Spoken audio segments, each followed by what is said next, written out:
Just give the microphone to the gentleman in a suit at the back. Thank you. Viva, comrades, viva. Viva. Amandla. Thank you so much. Comrade, I just have an observation in form of a question.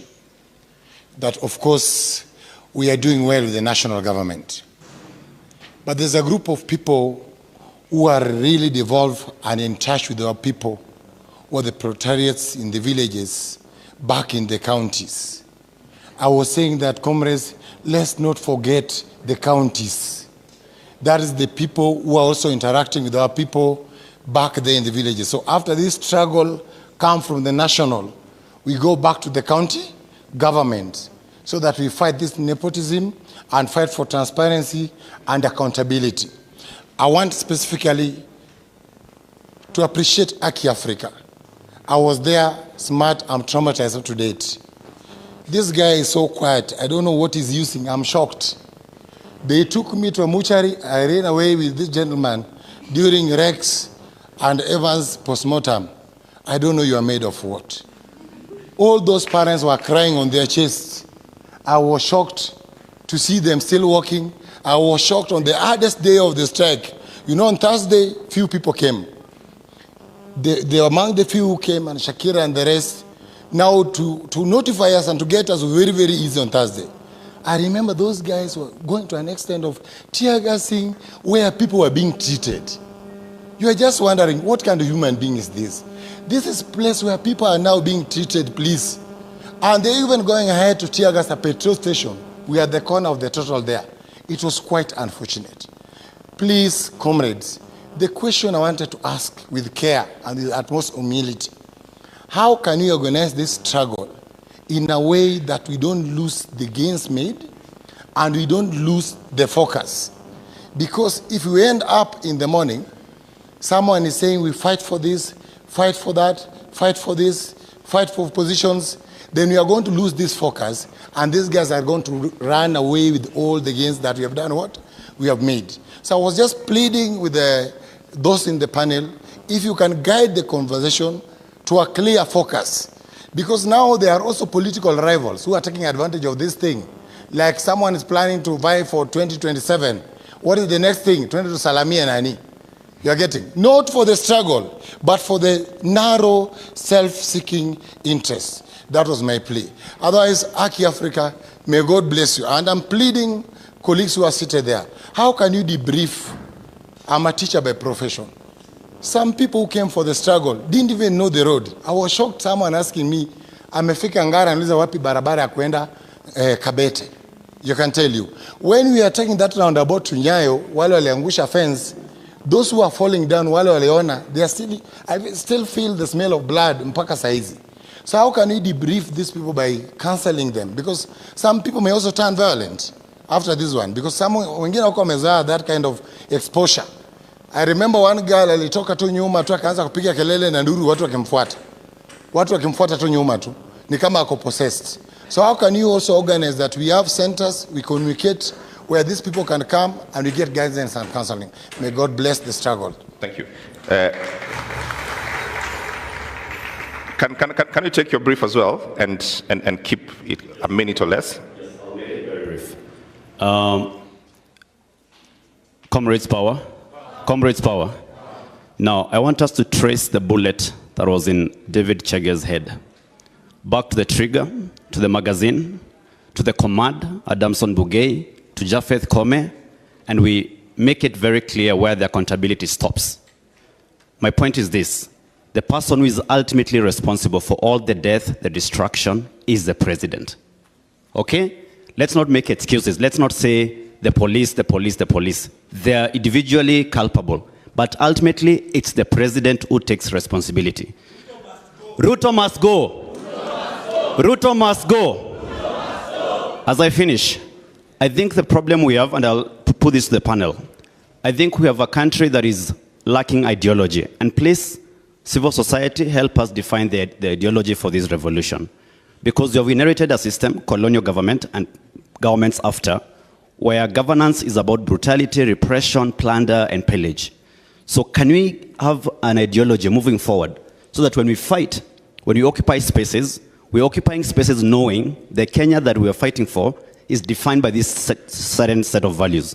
Otherwise, without values, we'll get back, certain politicians will come back, and we'll have the same battle over and over again. Thank you. Ruto must go. All right. Can I get ladies in the room, please? So bring the microphone to the front. Yes. Good afternoon, everyone. It's good afternoon, I think. My name is Mirna. I'm a forensics specialist. I've had the privilege of working for government, working outside of government, and now I work as a consultant, and I'm sure Hussein is laughing because he knows there's a place we met. I have a question, slightly, the two issues. He brought up a forensic issue, but my question, I think it's just an issue of reflection. Since the start of the protests, I've been wondering, and when I go into every office, I see the picture of the president. I don't mean any disrespect, but is that also a symbol of, that is compulsory?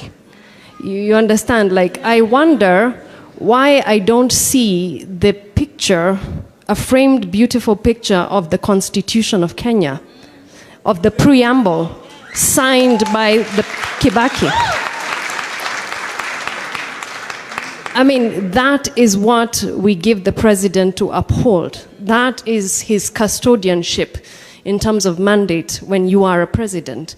So I think we have to do away with the frills, with that kind of, self-aggrandizement, idolatry somewhat, because it's also, it's behavior modification. You keep seeing this image, and instead of seeing the Constitution, instead of seeing the rules by which we want to govern ourselves as a society, we see a person. And so none of us can get away with seeing this person, either at national government level, offices, public offices, private sector offices, county governments. I think it's time for us to put the symbols of power by the people where they should be, and the symbols that need to be transitioned out, as my dear comrade has said, is then moved towards what's the ideology of this revolution. I would say we need accountable governance. We don't just need governance, we have governance. We try to use elections to eliminate people. I would say this, eliminate them out of the competition. Elections have been used to vote people out, but we don't vote in the person we want, because we don't see the person we want. We are just left with two choices, and we choose the lesser, I don't want to say it. Someone said the other day that mababas wa Eve, So, we can't do that anymore. And when I think about all these things, I'm just like, this country is a beautiful country. We have, with everything that has happened, we are here. We are a regional power. We are respected. And we need to move forward from that. But we are now stuck because there is no accountable governance mechanisms in every agency of government, parastatals, sagas, and our priorities are just simply upside down, and our foreign policy is dictated not by us, but by others. And I'm like, we cannot continue like that. We don't want to be the princes that are being ruled by fools. I worked in government for many years. Merit is secondary or tertiary to networks and connections. You cannot change the system from the inside. I tried. I was in government for more than 11 years. You cannot climb. In all those years, I never saw a budget. We were never told, write a budget. You don't prepare for results, what is a planning for results process, or what they would call the equivalent performance contracting. And so it's hard to even appraise people. When people come and say, okay, what have you done? Where is your appraisal? There's no appraisal, right? So I think the ideology should be accountable governance, and if we want justice and we want independent investigations, when I say forensic, say evidence management. Forensic. Evidence management. Who is in charge of evidence management in this country? You cannot have the potential perpetrator be the same person as the investigator. And right now, the National Forensic Lab is in the hand of the National Police Service.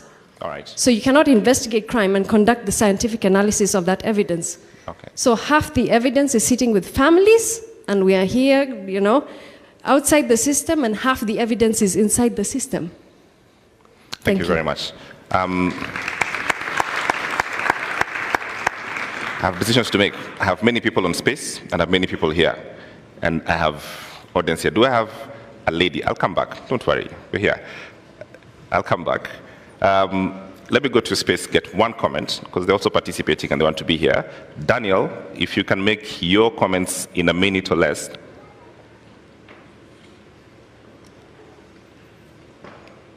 Do we have Daniel? Okay, so we'll come back. But let me just get quick reactions to this so to move the conversation forward. Start with you, Irungu. I'm told Daniel is here. Daniel, can you hear us? Please make your comment. Yes. Thank you so much. So I want to go one step back and look at the Constitution. So when we inaugurated the Constitution, what we did was that we changed who has power. We clarified that, we the people, right? And what's happening now and what you're seeing in this movement, we want to now define and clarify what power does, because now it's clear who has the power, we the people.